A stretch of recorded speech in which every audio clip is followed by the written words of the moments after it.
Procedido, don Gerardo. Nada más para que conste en el acta que apenas iba a iniciar la participación de la compañera Patricia Mora, la transmisión por televisión se cortó, cosa curiosa. Adelante, don Carlos. Buenas noches. Gracias, señor presidente. Bienvenido, señor ministro. Un placer tenerlo acá. Ya hemos coincidido en algunas comisiones. No voy a hablar sobre educación dual porque ya sí le externamos algunas preocupaciones en relación con ese proyecto. Hoy decidí participar porque si hay una provincia donde el tema del desempleo es preocupante, es mi provincia, Punta Arenas, señor ministro. Igualmente lo externaba a mis compañeros que las provincias de Guanacaste y Limón han sido olvidadas por las políticas públicas en los últimos años y precisamente por eso estoy haciendo participación y quiero ser muy puntual porque hoy pues se nos alargó el día y prefiero tener respuestas muy puntuales a mis inquietudes, señor ministro. Y en términos generales me gustaría que usted se refiriera a lo siguiente. El 25% de la población empleada, es decir, 1 de cada 4, lo está en empleos de baja calificación, actividades agrícolas, de ganadería, de pesca, que hay mucho en mi provincia, y construcción, en lo que además se dan altos niveles de incumplimiento de garantías laborales. En ese sentido, señor ministro, me gustaría que usted me respondiera, ¿cuáles serían las medidas en el corto, mediano y largo plazo que plantea el Ministerio de Trabajo y Seguridad Social, que en los últimos años y en los últimos gobiernos la parte social ha estado no muy bien robustecida, para enfrentar esa doble condición de desventaja que enfrenta 1 de cada 4 trabajadores en Costa Rica?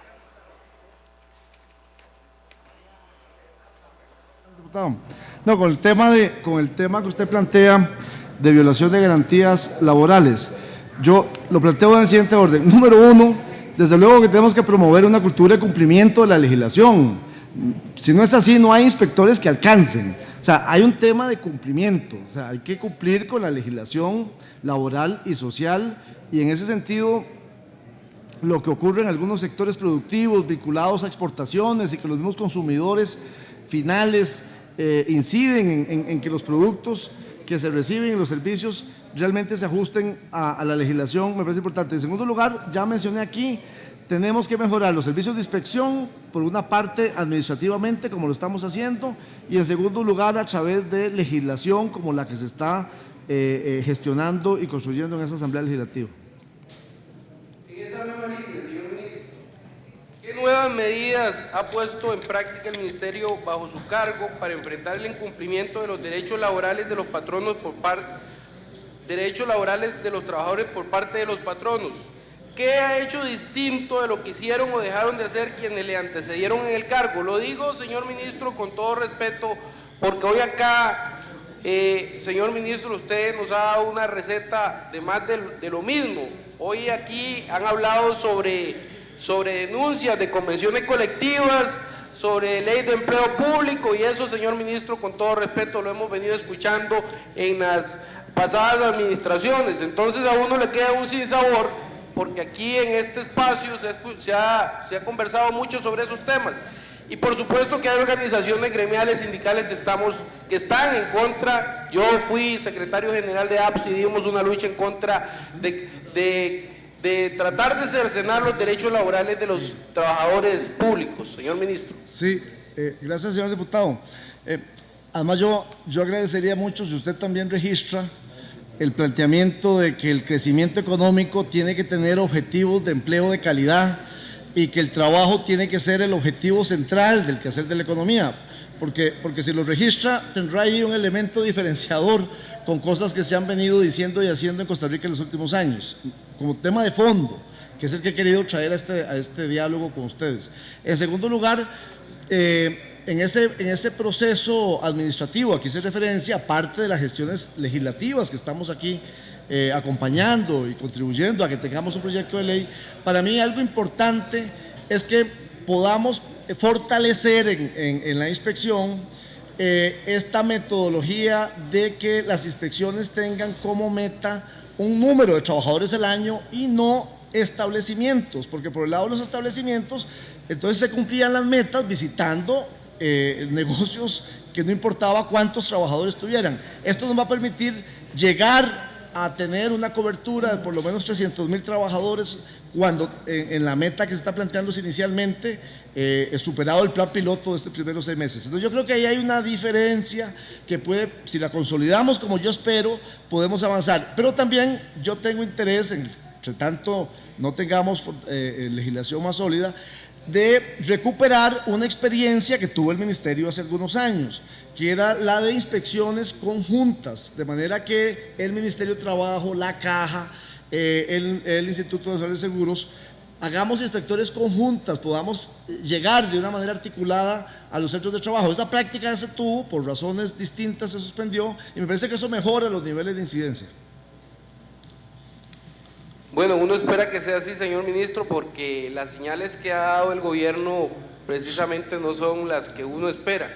Pero bueno, en el Frente Amplio hemos dado el beneficio de la duda precisamente para que en este gobierno del Partido Acción Ciudadana se hagan las cosas diferentes, no como se han venido haciendo en los últimos años.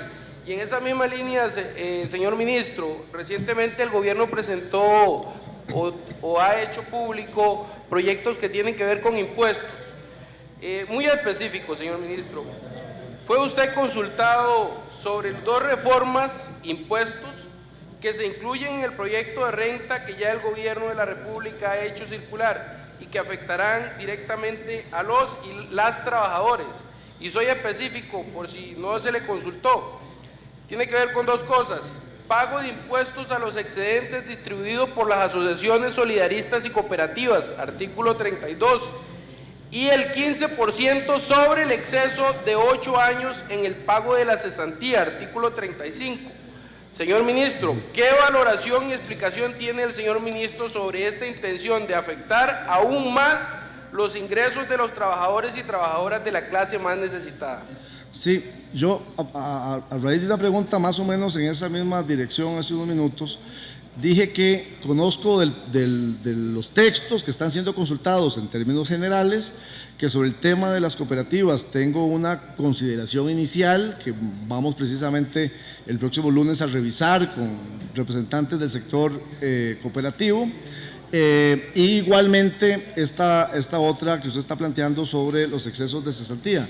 De manera que vamos también a hacer una revisión de los contenidos de la legislación desde la perspectiva de lo que estamos planteando, generación de empleo, y hacerlos llegar al ministro de Hacienda y analizarlos. En esta etapa preliminar en la que estamos, esta etapa de consulta de los proyectos para abrir un debate nacional en torno a sus contenidos, pero sí tenemos desde luego que un particular interés en revisar y analizar junto con las autoridades de Hacienda los temas como los que usted acaba de mencionar.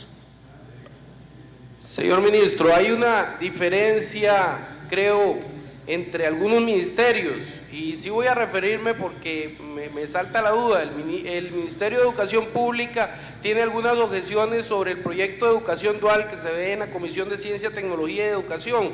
Nosotros sobre ese proyecto hemos hecho algunas observaciones muy puntuales, la que tiene que ver con el artículo 1, donde dejan la posibilidad de incluir colegios diurnos, académicos, sacan a los técnicos, y el artículo 25, en este artículo se abre la posibilidad para variar la malla curricular en las instituciones públicas. Señor ministro, a mí me gustaría que en este espacio usted nos hablara un poco, porque son preocupaciones que tienen que ver con la estabilidad laboral de los trabajadores y trabajadoras de la educación. Tengo entendido de que ustedes están trabajando en un proyecto de ley para modificar ese tipo de cosas, y que inclusive el Ministerio de Educación Pública en este momento está a vísperas de sacar un texto sustitutivo.